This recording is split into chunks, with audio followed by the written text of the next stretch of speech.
നമ്മൾ ഓരോ ദിവസവും രാത്രി ചിന്തിക്കണം, ഇന്നത്തെ എൻ്റെ നിസ്കാരം ഇഖ്ലാസ് ഉണ്ടായിരുന്നോ, അള്ളാഹ് എന്നുള്ള ചിന്ത എൻ്റെ ജീവിതത്തിലുണ്ടോ, എൻ്റെ നിസ്കാരത്തിൽ ഉണ്ടായിട്ടുണ്ടോ എന്നെങ്കിലും ചിന്തിച്ചിട്ടുണ്ടോ? നമുക്കതൊരു വേദന ഉണ്ടോ? ഏതെങ്കിലും ഒരു നിസ്കാരം എങ്ങനെയോ ആണ് സലാം വീട്ടി കഴിഞ്ഞ് നമുക്കൊരു ടെൻഷൻ വന്നോ, പടച്ചോനെ അള്ളാഹുവിൻ്റെ മുമ്പിൽ ഞാൻ പോയിട്ട് ഒരു ഇഖ്ലാസ് ഇല്ലാതെ നിസ്കരിച്ച് പോന്നല്ലോ ഞാൻ, അങ്ങനെ നമ്മൾ ചിന്തിച്ചിട്ട് ടെൻഷൻ നമുക്ക് വന്നിട്ടില്ലെങ്കിൽ നമ്മൾ ഈമാൻ ശരിക്കും പൂർണ്ണമല്ല എന്ന് നമ്മൾ മനസ്സിലാക്കുക. ഭയങ്കര ടെൻഷൻ വേണം. എൻ്റെ പടച്ചോൻ എൻ്റെ നിസ്കാരം കഴിഞ്ഞ് സലാം വീട്ടിയതിന് ശേഷം അള്ളാഹ് ഞാൻ ഇഖ്ലാസ് ഇല്ലാതായിപ്പോയല്ലോ, എൻ്റെ നിസ്കാരത്തിൽ പല ചിന്തകളും കയറിപ്പോയല്ലോ റബ്ബേ എന്നിങ്ങനെ മനമുരുകുന്നൊരവസ്ഥ ഒരാൾക്കില്ലെങ്കിൽ അയാളെ കാര്യം ബേജാറ് തന്നെയാണ്.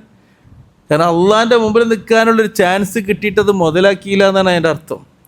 അത് മുതലാക്കിയില്ല എന്നർത്ഥം. ഒരു മന്ത്രി വന്നിട്ട് എല്ലാ കാര്യങ്ങളും ചെയ്തു തരാൻ ആർക്കൊക്കെ എന്തൊക്കെ വേണ്ടിയെന്ന് ചോദിച്ച് നമ്മളെ മുമ്പിൽ വന്നിട്ട് നമ്മളിങ്ങനെ മിണ്ടാതെ നിന്ന് കുറേ ആളുകളൊക്കെ ചോദിച്ചു വാങ്ങി ഓലെ കാര്യമൊക്കെ സാധിച്ച് നമ്മളത് സാധിച്ചില്ല. ഒക്കെ കഴിഞ്ഞതിന് ശേഷം പിന്നെ മന്ത്രി പോയതിന് ശേഷം നമ്മൾ ചിന്തിക്കുകയാണെന്ത്, എന്താ ഇപ്പം ഞാൻ എന്ത് പണി ചെയ്തത്, എല്ലാവരും ചോദിച്ചു വാങ്ങി, ഞാൻ ചോദിച്ചു വാങ്ങാൻ വിട്ടുപോയല്ലോ, ഞാൻ അവിടെ ഇങ്ങനെ മേപ്പിട്ടൊക്കെ ഇങ്ങനെ പല ചിന്തയായിട്ട് നിന്ന്. ഒരു കേവലം മന്ത്രിൻ്റെ അടുത്തുനിന്ന് പോലും നമുക്ക് അങ്ങനെ ടെൻഷൻ ഉണ്ടാകുന്നുണ്ടെങ്കിൽ എല്ലാ മന്ത്രിമാരെയും ലോകത്തിനെ മുഴുവൻ സൃഷ്ടിച്ച് പരിപാലിക്കുന്ന അള്ളാഹുവിൻ്റെ മുമ്പിൽ ഡയറക്റ്റ് മുനാജാത്താണ് നിസ്കാരം എന്ന് പറയുന്നത്. അള്ളാഹ് എന്നുള്ള ചിന്ത തുടക്കം മുതൽ നിസ്കാരത്തിന് ഒടുക്കം വരെ ആ ചിന്തയിലൂടെ നമ്മൾ നിസ്കരിച്ച് തീർക്കണം. നമ്മളെ ജീവിതത്തിൽ എപ്പോഴും അങ്ങനെ ചിന്ത വന്നിട്ടില്ലെങ്കിലും നിസ്കാരത്തിലെങ്കിലും ആ ഒരു ചിന്ത നിർബന്ധമായിട്ട് കൊണ്ടുവരാൻ ശ്രമിക്കണം നമ്മൾ.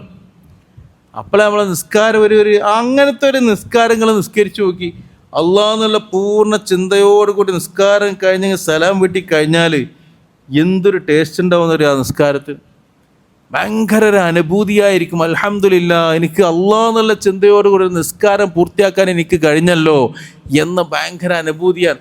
നമ്മൾ ഓരോ ദിവസവും രാത്രി ചിന്തിക്കണം, ഇന്നത്തെ എൻ്റെ നിസ്കാരം ഇഖ്ലാസ് ഉണ്ടായിരുന്നോ, അള്ളാഹ് എന്നുള്ള ചിന്ത എൻ്റെ ജീവിതത്തിലുണ്ടോ, എൻ്റെ നിസ്കാരത്തിൽ ഉണ്ടായിട്ടുണ്ടോ എന്നെങ്കിലും ചിന്തിച്ചിട്ടുണ്ടോ?